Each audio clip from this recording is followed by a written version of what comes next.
Thaís acabou de ligar um cliente que disse assim: doutora, fui condenado e eu não preciso mais de você porque eu não preciso mais de advogado, não tenho o que fazer. Será que isso é verdade? E aí? Pois é, pessoal, bem-vindo a mais um podcast criminal e esse é o nosso tema de hoje, a importância do advogado na execução penal. Eu, Thaisa Monari, juntamente com Camila Pavan, vamos falar aqui pra você um pouco dessa atuação do advogado nessa parte da condenação. E aí, fui condenado, não tem mais o que fazer? será que é isso mesmo? Gente, a gente vai falar da importância do advogado na execução penal, mas antes vamos entender um pouquinho o que é essa execução penal. Vamos lá? Vamos, até porque é um assunto que eu amo, né, Camila? Nossa. A Camila sabe. Eu amo, gente, execução penal. Sabe por que eu acho que eu amo execução penal? Porque quando eu me formei, eu não tive execução na faculdade. E o meu primeiro contato com a execução penal foi na prática. E um cliente me procurou, estava condenado. E antigamente não tinha nada de Projude, nem CU, não tinha nada disso, gente. Era papel mesmo. E você chegava lá na VEP e pedia para ver o processo. Primeiro que vinha aqueles autos físicos enormes. E a execução penal, ela é uma mistureba de coisa, porque ela é uma mistureba de condenação, ela é uma mistura de tempo, de quando às vezes a pessoa tá cumprindo um crime, saiu, caiu em outro crime, vai somar e vai indo. Ela traz a denúncia dos crimes que ela já foi condenada. Traz a denúncia, traz a sentença, traz as decisões. Acórdão. Exatamente. E existe a famosa automação. Eu quero meu reza. Eu quero meu resto, eu quero minha automação, eu quero meu relatório. Gente, o que é isso? Existe um relatório no sistema unificado, que também já tinha no Projude, que é um relatório mesmo com todo o período, database, inúmeras coisas que o advogado tem que saber na execução penal, que fazem toda a diferença para você analisar uma execução penal. E quando você chegava na VEP, o cartorário imprimia para você esse documento. Aí a primeira vez que eu peguei, gente, juro por Deus, eu ficava assim: database, data de progressão, números, tempo de pena cumprida, total da pena, anos, tal. Aí pra baixo tinha mais um monte de data, porque tinha data do livramento condicional. E eu assim, eu olhava o cartorário, aí eu olhava pro lado, tinha algum advogado olhando. Gente, eu juro por Deus, eu chorei aquele dia que eu saí do fórum, eu falei, eu não sei nada, o que era aquele monte de número. Aí eu fui num amigo, num colega advogado, bem de idade, experiente, mas ele era bem de idade. Ele falou, amanhã eu vou no fórum, vamos comigo? Que daí eu vou te ensinar a analisar. Falei, vamos sim, tô empolgada. Vai lá eu, toda felizona que eu ia aprender a analisar aquele bendito daquele relatório. Gente, a hora que eu cheguei lá, ele olhou e falou assim, tá vendo isso aqui, Isso aqui é uma data base, isso aqui é a data da progressão, isso aqui é a data dele. Aí você pega esse papel e faz assim. Eu te juro por Deus, gente, ele fez isso. Ele faz assim, entrega pra ela e manda ela jogar fora. Não serve de nada, tá tudo errado isso aqui. Tá tudo errado. Então a resposta tá aí, gente. É pra isso que serve o advogado na execução penal. Porque tem erro, não adianta. Muitas vezes a informação que tá ali no sistema, ela foi inserida por um ser humano. Um ser humano que às vezes ele não conseguiu ver que falível. A pessoa é primária naquele crime. Então assim, tem erro e a gente precisa corrigir isso. Mas antes de tudo, o que é uma execução penal? A execução penal, ela visa aplicar aquilo que está na sentença, então tem uma sanção a ser aplicada, mas ela também precisa integrar aquele indivíduo na sociedade novamente. Por quê? Porque uma hora essa pessoa vai voltar. Então ela precisa aplicar essas disposições de acordo com o artigo 1º de forma harmônica. Certo? Sim. Acho que para ficar até de um jeito mais fácil para o pessoal entender, a execução penal, eu falo que sempre que ela é uma segunda etapa. Ela é a etapa do cumprimento da pena. Então a gente tem a ação penal, onde o acusado responde o processo, responde pelo crime. Foi dada a sentença, formou a culpa, o juiz aplicou a sentença. Começa ali uma segunda etapa do processo dessa pessoa. Gera outro número, outro processo. Outro processo. Autos, né? Exato. Outros autos. É como se fosse uma segunda etapa mesmo. Então começa a execução penal, começa o cumprimento da pena. Então a partir dali eu tenho inúmeros requisitos que eu tenho que analisar, o preso ele tem, ele tem as garantias dele, mas ele também tem deveres. Isso. E além de muitas garantias, e o advogado tem que saber dessas garantias, e ele tem que saber desses direitos, e ele tem que saber como analisar, ele tem que saber como atuar na execução penal, porque, gente, tem erro. Quantos clientes nós tivemos aqui no escritório, que às vezes a progressão dele estava para 2028, hoje teve uma progressão de um cliente que estava para 2028, ele saiu Hoje foi dada a progressão dele. E assim, 2022. na execução penal, o advogado tem que ter muito cuidado, porque o preso, ele está lá preso há X tempo só estudando o processo dele. Não. Só ouvindo outros presos O falarem preso dos sabe direitos mais de dele. execução penal do que você imagina. Rodou até um áudio esses dias num Instagram de criminalistas e o áudio era o cliente falando: por que a minha condenação é de tanto? E eu tô preso, minha data base é tanto. E eu cometi falta grave tal dia. E aí a minha fração tá tanto. Mas de acordo com a computação de 2000 e larai, é tanto. E tem tudo isso, gente. É cálculo puro. Tudo que eu mais odiava na vida que era cálculo. O maior medo do advogado é ir para exatas. E aí o advogado tem justamente esse papel de fazer a defesa, análise técnica do processo, e também tem a parte humana da execução penal. E é por isso que a gente gosta tanto, porque a gente acaba se aproximando, de certa forma, da situação real, do que ele está passando, do que ele tá acontecendo ali com o preso, mas também com a família. Então o advogado, ele acaba prestando essa assistência técnica e assistência familiar. Quantas vezes a gente já não...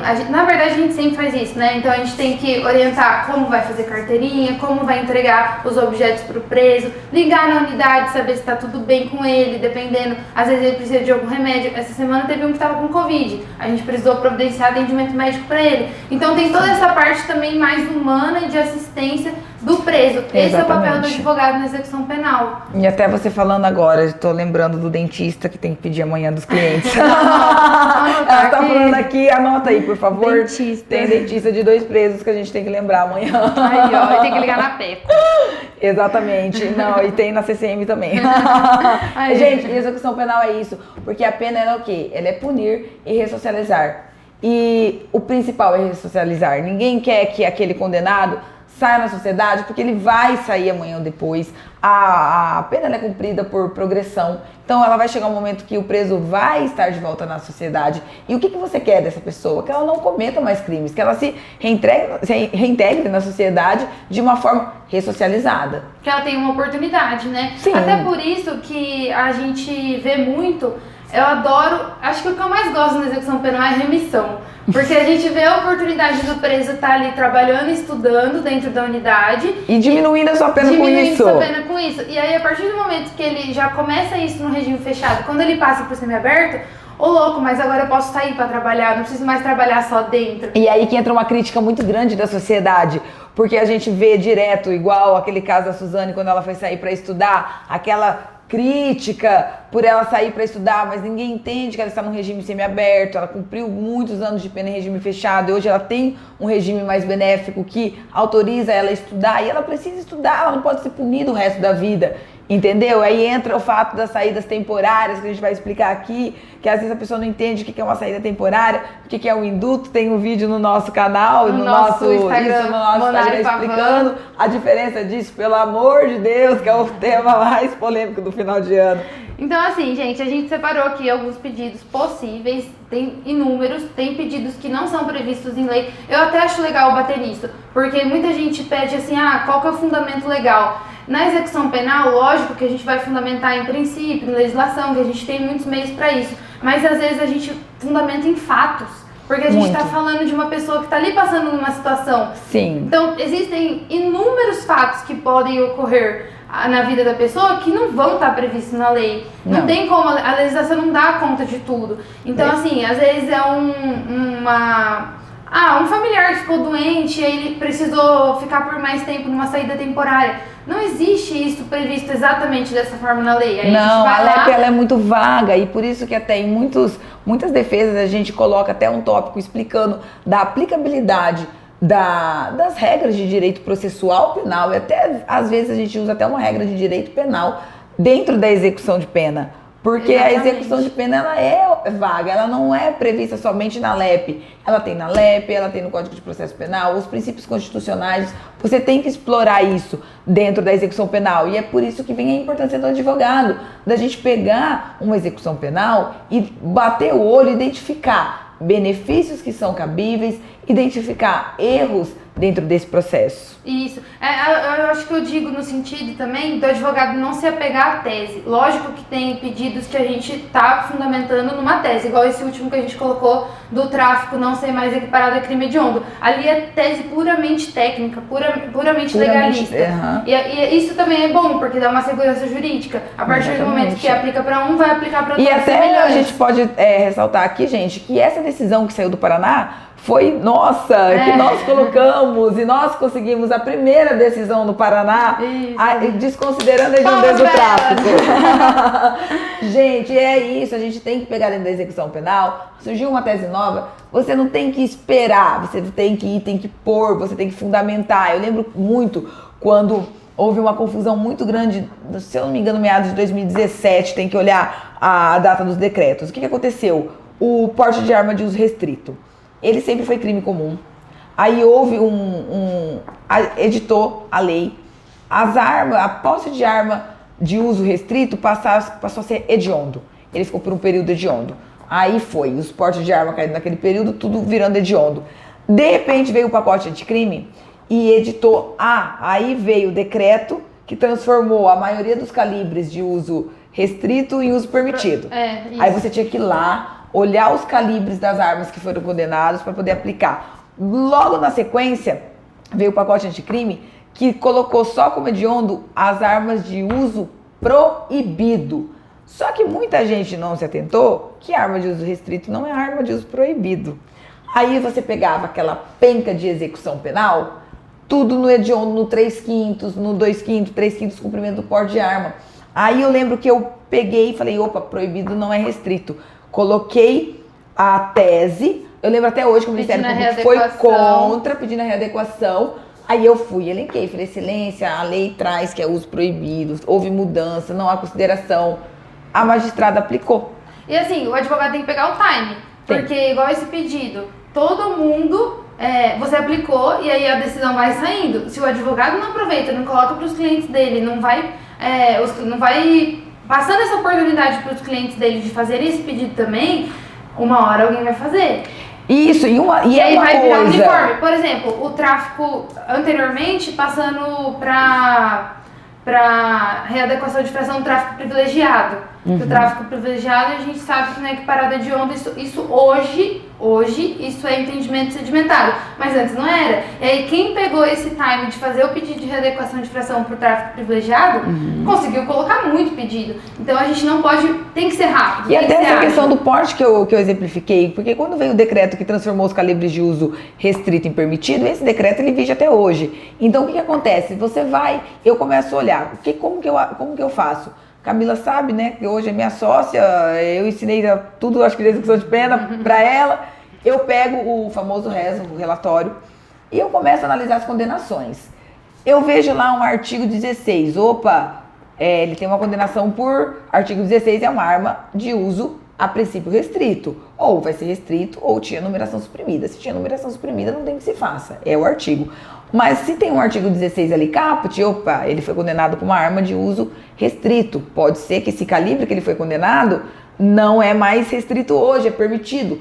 Se eu tenho uma posse de arma de uso restrito, pena mínima 3 anos. No uso permitido, pena mínima 1 ano, 2 anos de diferença. Eu posso pedir a readequação, mesmo que já passou anos. O juiz vai readequar, vai diminuir 2 anos a pena. E isso é uma análise de cálculo, gente. É um dos trabalhos que o advogado pode fazer. A gente anotou alguns aqui, Então, análise de cálculos, progressão de regime, remissão de pena, saída temporária, que existem hoje as saídas automatizadas e as especiais. Acho que até pra gente entrar então, assim... a gente pode entrar em cada um desses temas pra gente fazer isso agora, explicando. Pessoal. Concordo. Análise de cálculo. Gente, análise de cálculo é desde a somatória da pena, você somar se a pena realmente ela está somada de forma adequada, se aquele montante está somado corretamente, analisar as frações, porque às vezes você vai ter crime, por exemplo, do 2/5, né, hediondo, ou 3/5. Com a edição do pacote anticrime, o reincidente em crime hediondo, né, foi prevista a reincidência específica. Então, muitas vezes, aquele crime que está no 3/5, ele não é reincidente específico. cabe você pedir a readequação para 40%. Nossa, quantas vezes eu já peguei relatório e o cara tava no 1/8, que é da gestante.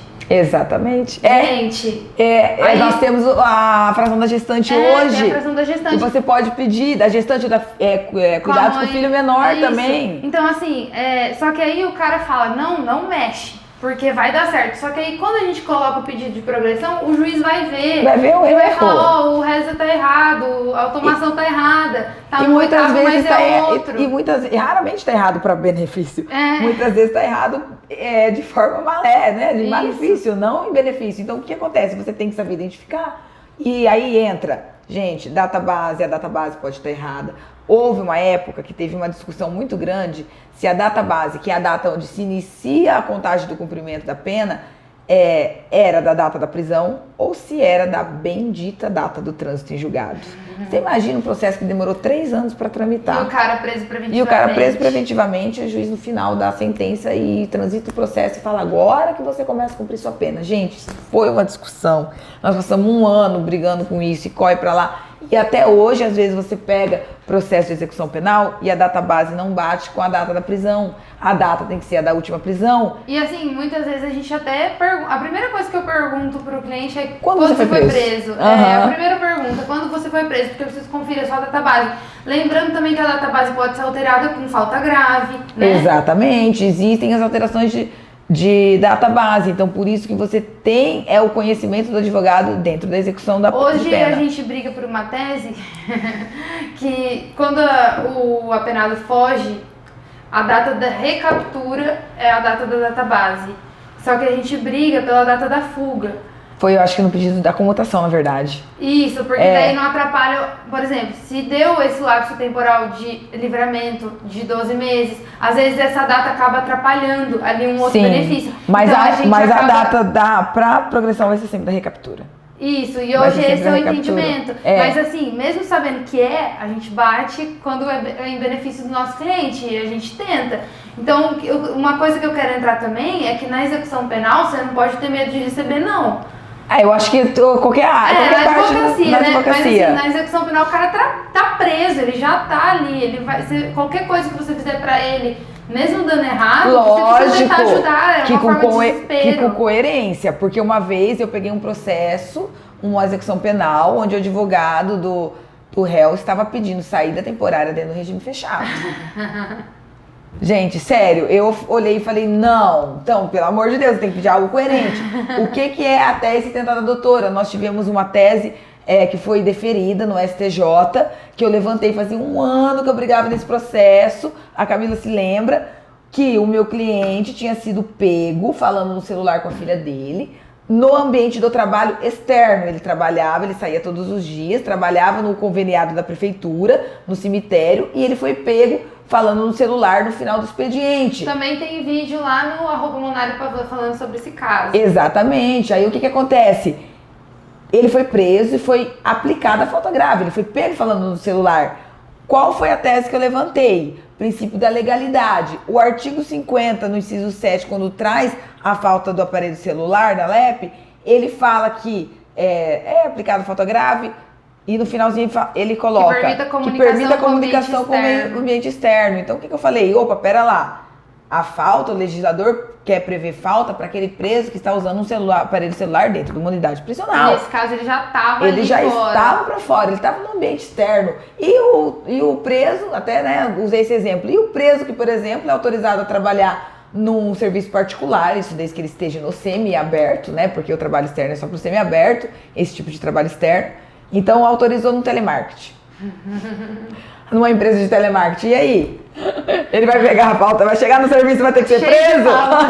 Todo dia vai ter falta. Então, o STJ, na verdade, eu coloquei, agravei, o TJ Paraná negou, coloquei um habeas corpus no STJ. No julgamento desse habeas corpus, tivemos um resultado positivo e o STJ declarou que realmente, por falta de previsão legal, não existia essa falta e absolveu. E detalhe, se ele ficasse preso pela quantidade de pena, ele ia ter que cumprir 6 anos em regime fechado novamente. E ele faltava 6 meses para sair de aberto quando ele pegou essa falta. Então muda a vida da pessoa que tá ali Muda dentro. demais. É uma análise assim, ali a doutora fez a defesa desde o administrativo. Exato. Então o advogado também entra na execução penal, que tem essa natureza administrativa, são todos os procedimentos dentro da unidade. Inclusive tem um Conversar com vídeo o no meu diretor. Instagram explicando sobre falta, desde Isso. a defesa do administrativo até o judicial. Então a gente precisa estar atuando ali mais de perto na unidade prisional e também depois no judicial, porque a gente tem esse contato com o juiz. Porque a falta ela precisa ser, a falta grave, né? Ela precisa ser homologada pelo juiz. A alteração da database ela depende dessa homologação também, que tem que ser uma falta, para ser uma falta legal, ela tem que passar por apreciação judicial. E é aí que entra a importância do advogado na execução Nessa penal, defesa. porque ele tem todos os direitos inerentes a uma defesa, né, como se fosse até uma ação penal, e aí entra o advogado ter o conhecimento técnico e fazer essa defesa, porque gente, eu já vi casos por falta de saber dessa importância dos direitos de um preso que cumpre pena. Eu já vi uma vez advogado nomeado em execução penal, com marcas menores, claro, concordando com o Ministério Público na aplicação de uma falta. Ai, meu coração. Mas vamos 3 lá. segundos pra eu voltar a respirar. Progressão de regime. Progressão de regime, gente. Então, o preso que ele começa no regime fechado, ele vai passar o semiaberto e depois pro aberto. Ele tem que cumprir ali um requisito objetivo, né? Uma Sim. fração, um percentual. E também ter o requisito subjetivo do bom comportamento. Aqui no Brasil, a gente tem essa progressão, o sistema progressivo, justamente o nome fala, mas não, muita gente pergunta, do fechado eu posso ir pro aberto? Não, não posso, porque a gente não tem essa progressão por salto, ela tem que ser feita por etapas. Então, justamente nessa progressão de regime, a gente também tem que estar muito atento às decisões da comarca que o preso tá lá, tá na unidade. Por quê? Por que eu falo isso? Existem muitas comarcas que quando a pessoa não existem estabelecimentos do semiaberto. Então a gente vai pedir ali uma alternativa para a pessoa ficar com tornozeleira, do fechado Cumprido de uma forma semiaberto. harmonizada ou domiciliar. Isso. Ou ela tá com superlotação no semiaberto, então eu vou conceder com 4 meses de antecedência, 2 meses de antecedência. Então o advogado tem que estar esperto nisso também. E só puxando o gancho, essa questão de 4 meses, 2 meses, gente, não existe antecipação de regime na lei, tá? Não existe antecipação. Então, essa antecipação, ela varia de comarca a comarca. Por quê? O juiz, ele tem essa política criminal, né, dele poder ver, eu sou o juiz da vara de execuções e a minha comarca está lotada, estou com superlotação carcerária. Então, o que o juiz faz? Ele pode querer optar naquela comarca dele e falar, não, eu vou antecipar as progressões. Um exemplo, Maringá. Presos que estão no regime semiaberto, lá no estabelecimento prisional, porque tem presos em regime semiaberto cumprido de forma harmonizada, que é com tornozeleira em casa, esses não têm antecipação. Maringá decidiu que, como o semiaberto, quem tá no CEPIM lá é superlotado, 4 meses de antecipação. Cruzeiro do Oeste, desde o Covid, concede com 2 meses de antecipação. Tem comarcas que não concede com 0, ou dá a data ou não tem. Não tem. E é aí que entra também para progressão de regime. Vamos já entrar na remissão de pena. Só mais uma, Campo Mourão, por exemplo, não tem estabelecimento semiaberto, salvo engano. Nem Cruzeiro do Oeste. Então todo mundo vai pra casa de tornozeleira. Acaba concedendo no próprio pedido de semiaberto, você já pede a harmonização junto. Isso, exatamente, tem que ficar muito atento a isso. E outro fator que a progressão não vai diminuir sua pena, mas a remissão vai. Exatamente. E é muito importante a atuação do advogado, porque eu já ouvi muitos presos falarem assim, doutora, a casa mesmo manda meu atestado. O que eles fazem? Eles trabalham e estudam. Esse trabalho e esse estudo diminuem o tempo de cumprimento da pena dele, tá? A cada 3 dias trabalhado diminui 1, a cada 12 horas estudado diminui 1 dia. Só que, com o passar do tempo, é muito importante que o advogado vá administrando o implante dessa remissão, que ele pegue o atestado na unidade e coloque no processo, porque às vezes acontece muito da unidade com muitos presos, às vezes ir perdendo. Hoje existem sistemas que unificam esses dados, que a própria unidade é mais fácil para a unidade controlar. Só que antigamente não, era tudo atestado, assinado pelo diretor, e às vezes protocolava um determinado período e o próprio preso falava assim, mas doutora, tá faltando Tantos período dias. X, tá faltando um mês tal. Tá faltando lavanderia, eu fiz também. Tá? Exatamente, então eu fiz um serviço na lavanderia, eu fiz tal serviço. E o advogado administra. Então o advogado pode sim administrar a remissão de pena, mesmo que a unidade mande de forma automática. Outra coisa é o preso que passou por várias unidades. Então, às vezes, ficou ali alguma coisinha na unidade que ele estava anteriormente e não foi implantado no sistema. Você pode ligar na unidade e pedir esse atestado. E pedir os atestados. Uma questão também que surgiu num grupo que eu faço parte essa semana, o advogado, até foi uma dúvida de um colega, ele queria saber o que fazer quando não tem a remissão no local, na unidade que o cliente dele estava preso. Na verdade, ele queria saber se tinha e se não tivesse, o que ele faria. E eu até citei que aqui em Maringá, a gente costuma instruir algumas famílias, mesmo nas unidades que não tem estrutura para isso, tá enviando linha, agulha, às vezes tem um setor ali de barbearia e não tem maquininha, mas a família envia maquininha, então permite que o preso esteja fazendo tapete, crochê, trabalhando com a barbearia. Lógico que tudo isso também varia de unidade a unidade, comarca a comarca. Então é muito importante que o advogado, ele esteja por dentro. Eu não sei como funciona, liga. Gente, advogado tem que ligar, tem que ser diligente. E outra, tem que aprender que não tem que ter vergonha de perguntar. Liga, fala com o diretor, fala com o vice, fala com o chefe de segurança, olha como funciona a unidade, como funciona a comarca. Exatamente. Saídas temporárias automatizadas e especial, acho que esse é um assunto bem legal também, porque antigamente, Camila, não sei se você estagiou aqui nessa época, mas as saídas temporárias para os presos que estão em regime semiaberto, eles têm direito à saída temporária, que é a visita à família, tá? Além de outros tipos de saída, mas vamos abordar especificamente a saída temporária para a família. E o que acontecia? A gente que tinha que colocar os pedidos. Tinha os automáticos pela casa em datas especiais, Natal, Ano Novo, só que a gente podia pedir. Aí o que eu fazia, gente? Eu fechava pacote com os presos, porque esse direito a 5 no ano. Então eu fechava aquele pacote. Pacotinho de saidinha. De saidinha, pacote de saidinha. E a gente já tinha as datas e ia colocando. Entrou as saídas temporárias automatizadas pela unidade. O que é isso?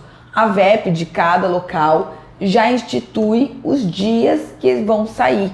Isso facilita para ter o controle ali da unidade, né? Sim, porque ficava aquele entra e sai de preso. Facilita para a unidade, diminuiu um pouco o nosso trabalho. Hoje a gente não pode escolher, mas existe a saída temporária especial. Por exemplo, é aniversário da mãe, é aniversário do filho.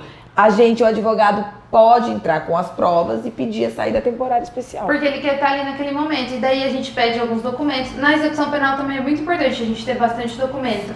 Seja para comprovar ali uma doença, na domiciliar por doença, a saída temporária especial, o convite do aniversário que a pessoa vai participar. Então também é sempre importante sempre instruir com documentos. Eu tinha uma coisa para falar sobre... Eu não sei porque você é o trabalhão ali, mas tá bom. É o trabalho na cabeça. Certeza. Gente, um dos pedidos também que o advogado pode fazer, que eu elenquei aqui, o trabalho externo, e até diferenciei em autorização de deslocamento para trabalho. Peraí, a saída automatizada, ela vai ser para quem está dentro da unidade, mas quem está de semiaberto harmonizado de tornozeleira... Também tem direito. Também tem direito. Então, assim... ele vai estar ali fora, mas ele vai ter que fazer o pedido da saída dele. Isso que é muito importante, isso que é a atuação do advogado na execução. Do advogado. E aí, aproveitando, é a mesma coisa do trabalho externo e da autorização de deslocamento para trabalho. Porque qual que é a diferença? Hoje a gente tem essa figura ali do preso que está de tornozeleira, cumprindo o regime semiaberto, mas está harmonizado em casa por falta de vaga. E existe o preso que está lá na unidade, cumprindo o regime semiaberto na CEPIM.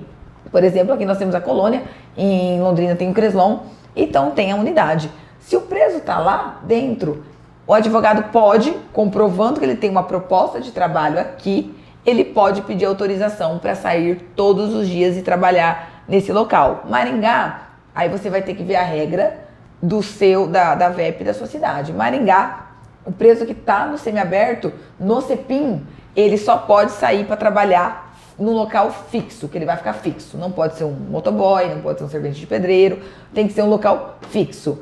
Já Londrina, não. Se tiver um motoboy, se tiver algo que tem que se deslocar, lá é autorizado. Então, eu faço esse pedido de trabalho externo com uma proposta de trabalho. Se o preso está harmonizado em casa de tornozeleira eletrônica, aí eu peço uma autorização de deslocamento para que ele possa trabalhar. Então, Exatamente. tudo isso o advogado pode estar atuando. E a autorização de deslocamento, ela não é só para trabalho, né? Muitas vezes o preso chega aqui, ele acabou de sair do semiaberto de tornozeleira, ele fica meio perdido, porque ele ainda acha que ele tá dentro da unidade, só que aqui fora. Então ele ainda tá restrito. E aí a gente conversa e fala, você tá voltando para a sociedade, você pode voltar a fazer suas coisas, só que a gente precisa de autorizações. Eu quero ir no culto, eu quero ir na igreja, eu preciso ir num médico. Então ele tá aqui fora, ele tem uma vida, ele vai ter que ter uma vida gradualmente voltando ao normal. Exatamente. Então a gente também faz esses pedidos de deslocamento para eventuais compromissos mesmo que ele tenha para a escola, gente. E até para justificar. O tanto de preso que quer estudar e ainda é em período noturno, às vezes. Exatamente. Então a gente pega lá o horário, o currículo, né, da declaração da escola e tudo mais, coloca o pedido e aí a pessoa vai voltando. Aos poucos ela vai voltando para a sociedade. Exatamente. Um tópico que eu coloquei, os dois últimos, indulto e comutação de pena, é automático, eu até coloquei um ponto de interrogação. Por quê? Nos decretos, gente, de indulto e comutação, muita gente não nota, mas lá no final fala que quando há o decreto, a unidade deve pegar e ver a aplicabilidade para cada preso e a própria unidade, o próprio estabelecimento tem que mandar lá para o juízo e tem que ser concedido. Só que é óbvio, você imagina, acho que a unidade tem tempo, não tem tempo, é muito preso, e daí entra o advogado. Pegar o decreto, nós não temos mais desde 2017, mas quem sabe o nome de Jesus vai voltar, a gente espera, o advogado pega, gente, 25 de dezembro era o dia que o telefone disparava de tocar, doutora, saiu o decreto, seu decreto, seu decreto, seu decreto. Então você tinha que correr lá e ver todos os seus clientes, ver todos os requisitos e ver para quem cabia, aí você fazer aquela listinha em janeiro, pau nos pedidos de indulto e comutação. E assim, até hoje a gente pega alguns casos que teve em 2013...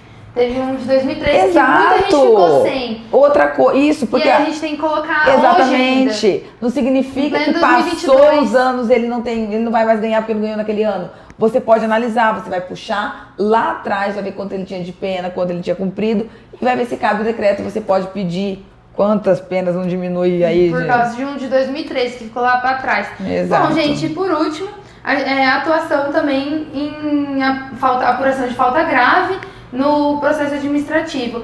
Só que isso também vai ficar para um próximo podcast. Porque a gente tem, exatamente, mas só para o pessoal entender a importância do advogado na execução penal. A gente pode atuar na apuração de falta, a gente costuma falar falta grave porque é que dá repercussão, só que às vezes a gente pode defender administrativamente uma falta média, uma falta leve. Ou seja, é muito importante a atuação do advogado na execução penal, é muito importante que o advogado saiba sobre a execução penal. Se você ainda não sabe muito sobre o tema, entra ali nas nossas redes sociais, a gente sempre fala muito, ali no Instagram do escritório, essa situação mesmo do trabalho externo com o uso de celular, está tudo lá. Siga a gente nas redes sociais, que a gente está sempre trazendo aí conteúdo para vocês, e eu espero que vocês estejam gostando dos podcasts, né, Camila? Nossa, e a gente vai trazer muito tema ainda de execução penal, porque é a especialidade aqui do escritório, a especialidade Sim, da casa. Exato. Então, a Thaisa sabe muito, e tudo que ela sabe, assim, eu peguei boa parte. Então, a gente costuma trazer vários temas construtivos para debater sobre execução penal. É a atuação, assim, majoritária aqui do escritório, então, com certeza tem bagagem para falar sobre isso. Com certeza, gente. Posso finalizar? Vamos finalizar. Até para não ficar muito comprido aí para vocês, eu quero agradecer a todos que acompanharam o nosso canal, acompanharam o podcast até agora e falar para vocês, se ainda não se inscreveu, se inscreva no nosso canal, siga nossas redes sociais que estarão ali na descrição do vídeo. E Camila, muito obrigada e vamos organizar o próximo. Até mais, gente.